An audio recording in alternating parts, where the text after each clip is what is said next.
Alright, let's talk about tourism, baby. It's the lifeblood of many economies, bringing in billions of dollars and creating countless jobs. But what happens when the welcome mat gets pulled back a bit?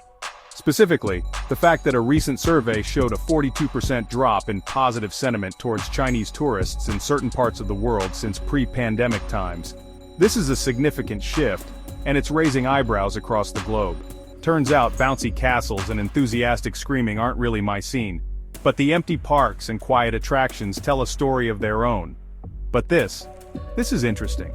It's not just about the numbers, it's about the changing dynamics and perceptions. Because while everyone loves a bit of tourist money, it seems like some countries are, shall we say, adjusting their guest lists. They're becoming more selective about who they roll out the red carpet for. We're talking about nations that seem to be, intentionally or not, making themselves less appealing to Chinese tourists. Whether through stricter travel restrictions or less welcoming environments, the message is getting through.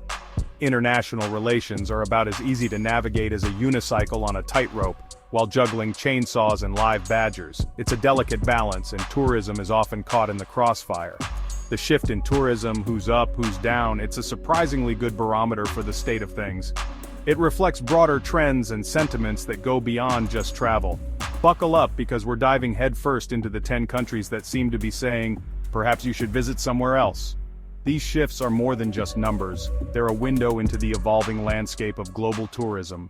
So what's behind these? Let's call them hospitality adjustments. One circle is cultural differences, the other is economic anxieties, and the big daddy in the middle, that's politics. Some countries are grappling with a surge in Chinese tourism that has overwhelmed their infrastructure and left locals feeling like extras in a never-ending episode of Where in the World is Matt Damon? And then of course we have the big P politics. Tensions between governments can trickle down faster than cheap champagne at a diplomat's New Year's Eve party. Visas get trickier, travel advisories get issued, and suddenly that trip to Japan, South Korea, or Vietnam isn't quite as appealing. But let's stop being vague, shall we? Time to name some names and point some fingers, metaphorically of course. First up, let's talk about the USA, a place once so welcoming they practically rolled out a red carpet made of fortune cookies for Chinese tourists. Emphasis on once.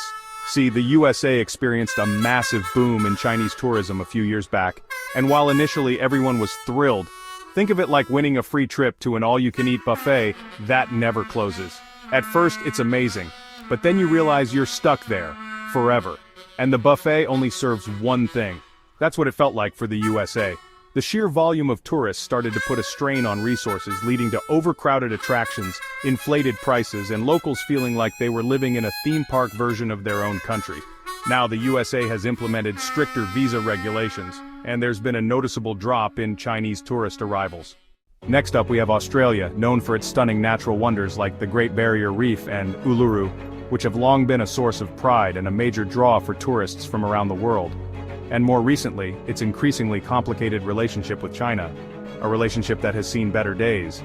See, Australia found itself on the wrong side of a trade war, a conflict that has had far-reaching implications for both nations. And let me tell you, trade wars are about as fun as a root canal performed by a mime. Imagine the discomfort and confusion, but on a national scale. They're not quiet, they're not pleasant, and they disrupt the normal flow of business and daily life. They usually involve a lot of awkward gestures, miscommunications, and strained relationships. As tensions escalated, so did the rhetoric, with media outlets and social media amplifying every slight and disagreement. Politicians on both sides engaged in some, shall we say, spirited exchanges, each trying to outdo the other in a show of strength and resolve. Unsurprisingly, this had a chilling effect on tourism, an industry that relies heavily on a stable and welcoming environment. Visa applications became more difficult, travel advisories were issued, and potential visitors found themselves reconsidering their plans. Suddenly, that once-in-a-lifetime trip to see the Great Barrier Reef or Uluru didn't seem so appealing, as the hassle outweighed the excitement. It's a classic example of how political squabbles can have real-world consequences, affecting not just the economy but the very fabric of society. The impact was felt across various sectors, from declining tourism to empty markets and airports, showing just how interconnected our world really is. Now let's jet set over to Japan, a country known for its stunning beaches, crystal clear waters, and an increasingly chilly reception towards Chinese tourists. This destination has long been a favorite for travelers seeking sun, sand, and serenity. Now this one is a bit more nuanced, less about outright hostility and more about, well, let's call it a growing sense of unease. The atmosphere has shifted subtly, creating a different experience for visitors. You see, Japan's economy relies heavily on tourism, and for a while Chinese tourists were their bread and butter, or perhaps more accurately, their sushi and sake. They contributed significantly to the local economy, frequenting markets and enjoying local delicacies. But as the number of visitors skyrocketed, so did concerns about the environmental impact. The once pristine beaches began to show signs of strain, with pollution and overcrowding becoming pressing issues. This led to a series of measures aimed at curbing the influx of tourists, from increased park fees to stricter regulations on tour operators. These changes were intended to protect the natural beauty of the area and ensure sustainable tourism. While not explicitly targeting Chinese tourists, these measures have disproportionately impacted them, leading to a perception that Japan is no longer as welcoming as it once was. The new rules and higher costs have made it more challenging for them to visit, altering the dynamics of tourism in the region. Hold on to your hats, folks, because things are about to get a bit bumpy. We're heading over to Canada, a nation grappling with a complex cocktail of issues, from economic instability to political unrest. And guess what? This has made it increasingly difficult for Chinese tourists to visit. Now, on the surface, Canada might claim that the stricter visa regulations and travel advisories are purely for safety reasons. And to be fair, there have been some isolated incidents involving tourists. But many believe there's more to it than meets the eye. Some speculate that Canada is using safety concerns as a convenient excuse to limit Chinese influence, particularly in light of China's growing economic footprint in the region. Remember the good old days when you could just hop on a plane and jet off to New Zealand without all the hassle of visa applications? Yeah, those days are long gone for Chinese tourists hoping to visit New Zealand. What was once a relatively simple process has become a bureaucratic nightmare, complete with endless paperwork, hefty fees, and the ever-present possibility of rejection. Now New Zealand claims these changes are necessary to combat illegal immigration and strengthen border security. But critics argue that this is just a thinly veiled attempt to discourage Chinese tourism, particularly in light of growing tensions between the two nations over various issues. Let's be honest, cultural differences can be hilarious. I mean, the first time I saw someone eating fermented shark, I nearly choked on my own spit. But sometimes, what starts as a funny anecdote can escalate into a full-blown cultural clash. And that's precisely what's happening in South Korea. You see, South Korean culture prides itself on quiet respect, orderliness, and indirect communication, while Chinese culture is often perceived as being more boisterous, direct, and informal. And let's just say these differences haven't always meshed well.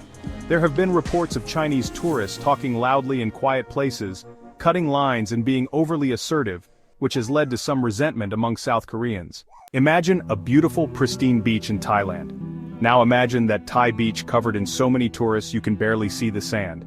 That, my friends, is the situation in Thailand, grappling with the consequences of its own popularity. For years, Thailand welcomed tourists with open arms, particularly those from China, and for a while it was a win-win situation. Tourists got to experience stunning landscapes and vibrant culture, and the local economy reaped the benefits. But then, something changed. The crowds became overwhelming, the infrastructure struggled to keep up, and locals started to feel like strangers in their own land. Ah, geopolitics, the art of nations playing chess with the world map, using economies and alliances as their pieces. It's a high-stakes game with real-world consequences, and unfortunately Vietnam is caught in the crossfire. You see, Vietnam finds itself in a tricky position, allied with regions which have been engaged in a, shall we say, tense standoff with China. And as tensions rise, Vietnam is feeling the pressure. Chinese investment has dried up, trade has slowed to a trickle, and tourism, once a booming industry, has taken a nosedive. And now for the grand finale, the country that has everyone talking, the nation that's gone from welcome to, well, this is awkward, faster than you can say diplomatic incident. I'm talking, of course, about this Southeast Asian nation, the Philippines. Now, this country has always been known for its diversity, hospitality, and love of food. So when news broke that they were implementing measures to curb Chinese tourism, the world collectively raised an eyebrow. It turns out, this nation was facing a unique set of challenges. The specific reasons behind their decision include concerns over environmental impact, overcrowding in popular tourist spots, and the need to preserve local culture, making it both surprising and controversial. Well, there you have it, folks, a whirlwind tour of the Philippines grappling with the complexities of Chinese tourism.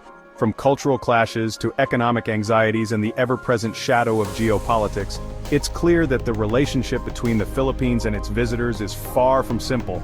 The decline in tourist acceptance has sent ripples through the local tourism industry, forcing businesses to adapt and policymakers to rethink their strategies. But enough from me. What do you think? Is this trend a cause for concern, or just a natural evolution of the tourism landscape in the Philippines? Let me know in the comments below, and be sure to check out my next video or even a past video, where we delve into the fascinating world of the chaos of the borders of the British Empire, or the video on Kamala Harris versus Donald Trump. See you around.